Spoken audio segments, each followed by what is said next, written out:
서울의 중심 번화가에서 조금 떨어진 외곽에 위치하고 있는 특별할 것 없는 지하도, 몇몇 한국인들만이 빠른 걸음으로 지나가고 있는 평범한 지하도에 한 외국인 모녀 또한 지하도를 지나가고 있습니다. 다소 어둡고 무서운 느낌이 드는 지하도의 분위기에 외국인 모녀는 발걸음을 재촉하게 되지만 지하도 안쪽으로 들어가면 들어갈수록 점점 어두워지며 결국 겁에 질리고 마는데요. 그런데 바로 그 순간 엄마로 보이는 외국인 여성이 딸의 손을 잡고 발걸음을 멈추더니 무언가라도 발견한 듯 잠깐 기다려보라는 말과 함께 지하도 중앙으로 달려가기 시작합니다. 그리고 약 5분 뒤 드르륵 하는 소리와 함께 지하도 중앙에서 엄마를 발견한 딸은 굉장히 놀란 듯한 표정을 지으며 돌바닥에 주저앉고 마는데요. 과연 한국의 지하도에서 외국인 모녀는 무슨 일을 겪은 것일까요? 안녕하세요. 저는 벨기에에서 치과 의사로 근무하고 있는 한 가정의 엄마 엘스 에밀리라고 합니다.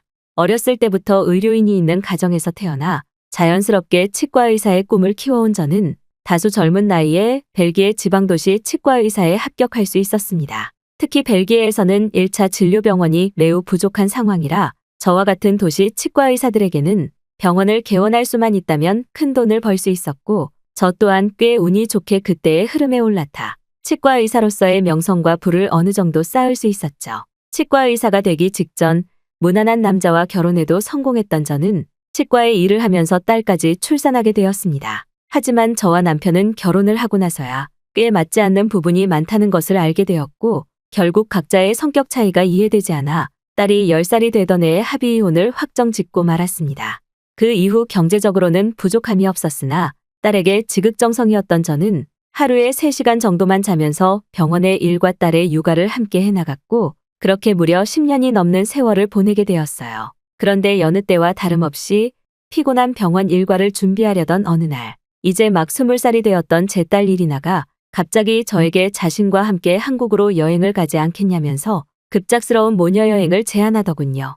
20살이 될 때까지 자신의 꿈이었던 그림 디자인 전공 수업만 열심히 들을 뿐 별다른 문제를 일으키지 않았던 딸이었기에 저는 갑작스러운 딸의 한국 여행 제안에 처음에는 꽤 당황했습니다. 하지만 곰곰이 생각해보니 이혼을 하고 나서부터는 병원의 일과 육아가 너무 바빠 단 한 번도 딸과 여행을 가지 않았다는 사실이 떠오르더군요. 살면서 한국이라는 나라에 관심이 있었던 것은 아니었지만 저는 딸이 어련히 알아서 잘 골랐겠지라는 생각에 모든 한국 여행 계획을 딸에게 맡기고 저는 여행 경비에 지원만 해주게 되었습니다. 그리고 약 한 달 뒤 저 대신 일주일 동안 병원을 맡아줄 치과의사 친구에게 모든 업무의 인수인계 절차를 마친 저는 딸과 함께 홀가분하고 두근거리는 마음으로 한국행 비행기에 올라탈 수 있었습니다. 한국이라는 나라를 전혀 몰랐지만 그저 딸과 함께 인생에서 처음으로 여행을 간다는 사실에 날아갈 듯 기뻤고, 이혼이라는 인생의 족쇄가 풀린 것 같은 기분마저 느껴졌죠.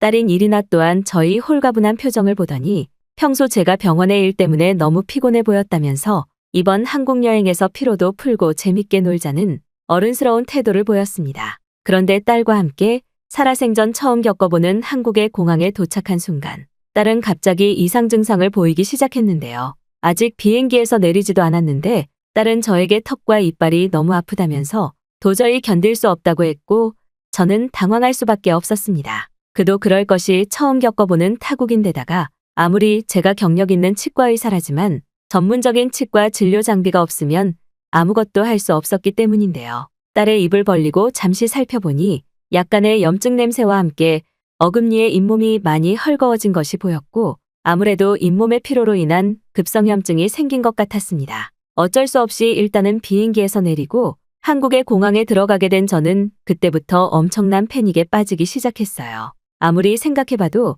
현재 상황에서 치과 진료를 할 수 있는 방법이 떠오르지 않았고, 보통은 공항과 병원이 있는 중심 도시가 너무나 떨어져 있는 벨기에의 특성상 한국도 최소 1시간 동안 중심 도시로 이동해야만 전문적인 치과 병원이 있을 것 같았습니다. 딸은 공항 의자에 앉아 얼마나 고통스러운지 턱을 붙잡고 눈물까지 흘리기 시작했고, 저는 그 모습을 보며 머리를 부여잡고는 한국에 대한 정보들을 찾아보며 식은땀을 흘리고 있었어요.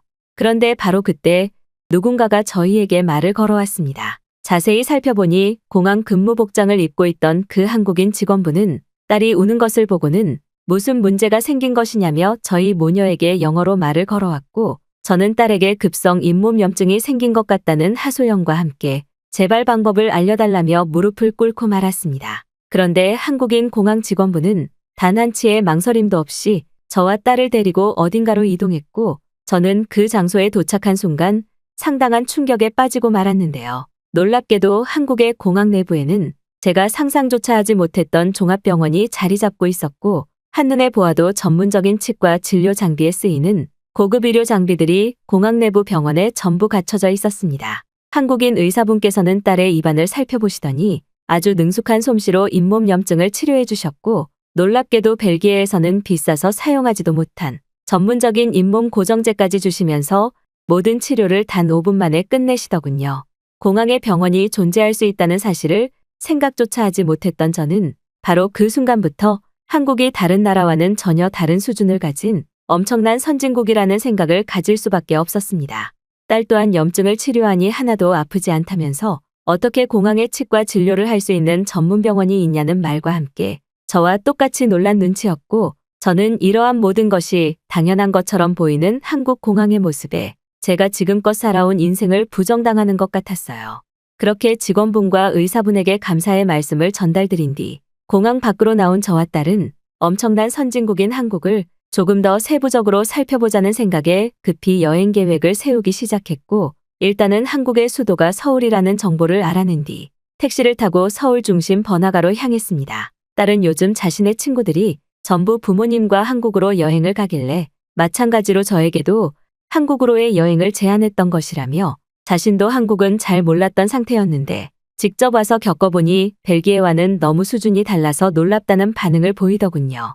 그런데 택시를 타고 서울의 번화가 한복판에 도착한 저는 눈앞에 펼쳐진 서울의 광경에 그만 압도되고 말았습니다. 벨기에에서는 중심 수도라고 해봐야 그저 낡은 건축물밖에 없는 도시가 전부인데, 정말 처음 겪어본 한국의 서울이라는 도시는 엄청난 높이의 빌딩뿐만 아니라 사람이 살아가는 데에 필수적으로 필요한 자연 친화적인 시설도 꽤나 많이 보였는데요. 명확한 목적을 가지고 온 여행은 아니었지만 저는 젊은 나이인 딸의 친구들이 왜 부모님을 데리고 한국으로 가족 여행을 갔는지 이해할 수 있었고, 아름다운 서울의 모습에 그저 딸에게 고맙다는 말을 했습니다. 특히 신기했던 것은 서울이라는 도시 그 어디에서도 편의점과 마트는 물론 심지어 벨기에에서는 보기 힘든 전문적인 병원이 길거리에 너무나 많이 보였다는 사실입니다. 거리를 걸을 때마다 안과나 정형외과, 심지어는 제가 운영하고 있는 치과까지 너무나 깔끔한 의료 건물에 모두 모여 늦은 시간까지 운영하고 있었고,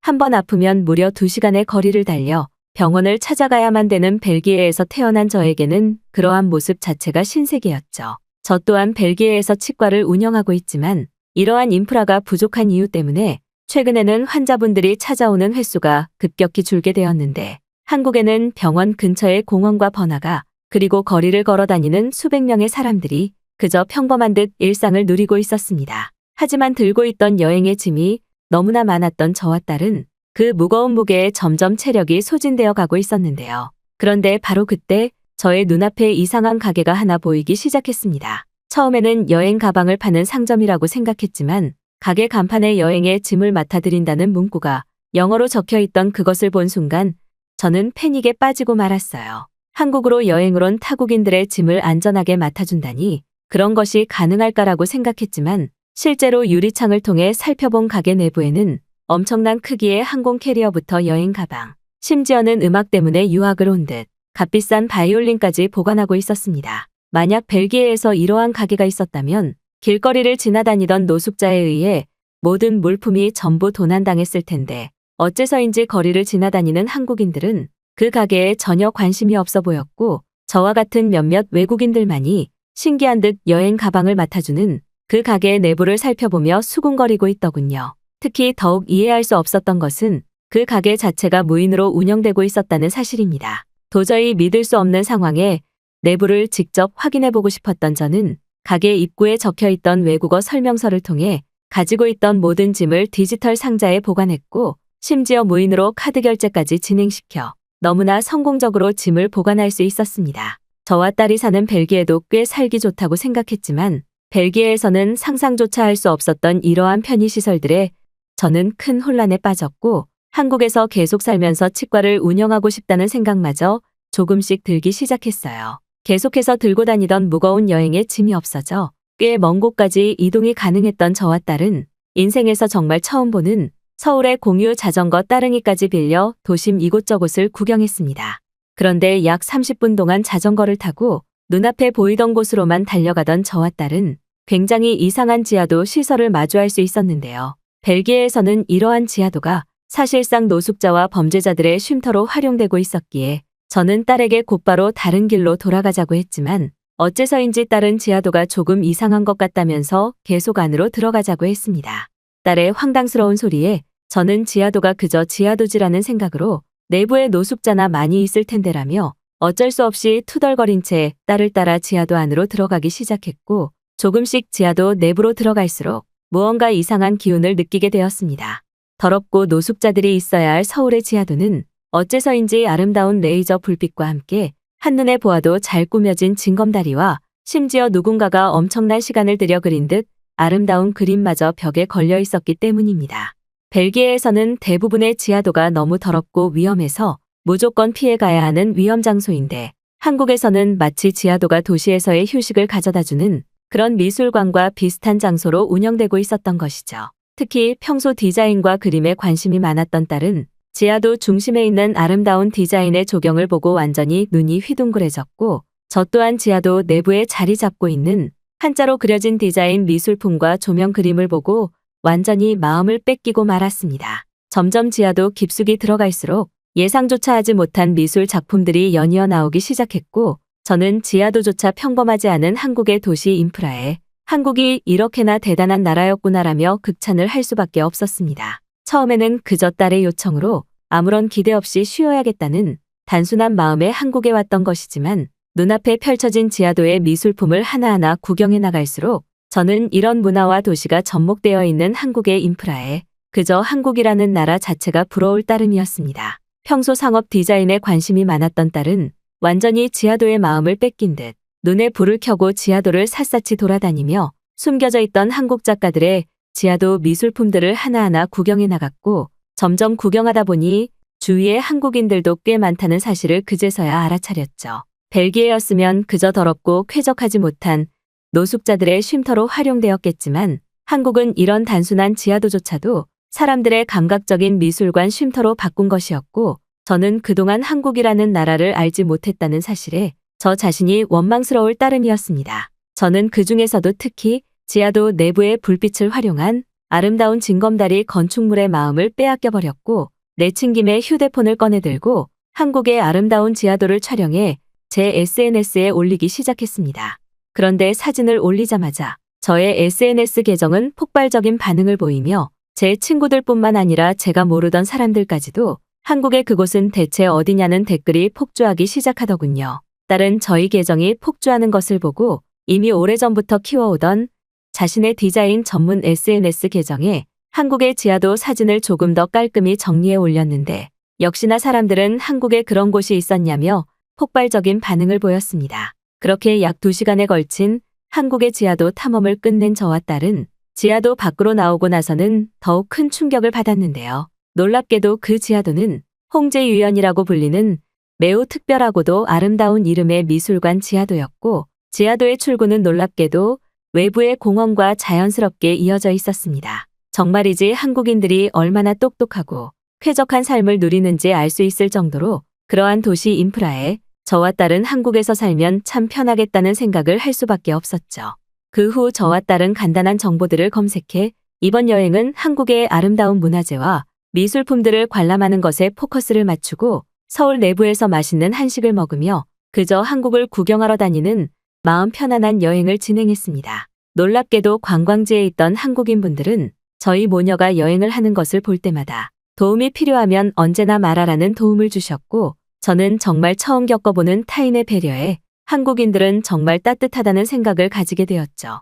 한국에서 약 일주일 동안의 행복한 여행을 마친 저와 딸은 그 후 곧바로 벨기에로 돌아가지 않고 한국에서 약 한 달 동안인 장기적인 여행의 계획으로 변경하게 되었습니다. 물론 제가 운영하던 병원은 어쩔 수 없이 친구도 자신의 치과로 돌아가야 했기에 약 3주 동안 추가적인 업무 휴가를 할 수밖에 없었지만 저와 딸은 한국에서의 진지한 이민 계획에 한국에 조금 더 있을 필요가 있었거든요. 알고 봤더니 저와 딸이 구경했었던 미술관 지하도인 홍제유연은 약간의 디자인 미술품 경력만 있으면 짧은 기간이지만 미술품 전시가 가능했고 딸은 그것에 도전해보기로 했습니다. 특히 저와 딸이 올렸던 한국의 홍제유연 지하도 사진은 폭발적인 반응으로 많은 외국인들의 궁금증을 만들어냈고 실제로 벨기에와 미국에 있는 몇몇 디자인 잡지사들은 저와 딸에게 연락이 와서 그곳을 직접 안내해 줄 수 있는지 문의까지 하더군요. 꽤나 오랜 시간 동안 한국에 있으면서 저와 딸이 제일 크게 느꼈던 것은